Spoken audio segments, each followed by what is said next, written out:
Presidenti Amerikan Donald Trump tha të hënën se tha kryeministrit izraelit Benjamin Netanyahu se duhet të jetë i arsyeshëm për çdo marrëveshje që ka me Turqinë. Këtë gjë Trump e tha pasi lavdëroi gjithashtu marrëdhënien e tij me presidentin turk Recep Tayyip Erdogan, shkruajnë mediat e huaja përcjell Telegrafi. Çdo përpjekje që keni me Turqinë mendoj se mund ta zgjidhni. Dua të them, për sa kohë që jeni të arsyeshëm, duhet të jeni të arsyeshëm. Ne duhet të jemi të arsyeshëm, mu tha Trump gazetarëve në zyrën ovale teksa priste Netanyahun.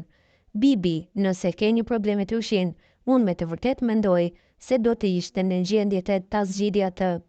E dini, unë kam një marrëdhënie shumë të mirë me Turqinë dhe modhuheqësinë e saj dhe mendoj se do të jemi në gjendje ta zgjidhim atë. Kështu që shpresoj se nuk do të jetë problem. Nuk mendoj se do të jetë problem, shtoi ai duke përdorur një pseudonim për t'i referuar Netanyahut. Sipas mediave të huaja, Trump tha se ai ka marrëdhënie të shkëlqyera me Erdoganin, të cilin ai e përshkroi si një djalë të ashpër dhe ai është shumë i zgjuar dhe ai bëri diçka që askush nuk ishte në gjendje ta bënte, duke u referuar komenteve të mëparshme në të cilat ai tha se beson se ishte Turqia që orkestroi rënien e ish sundimtarit afatgjat të Sirisë, Bashar al-Assad dhjetorin e kaluar.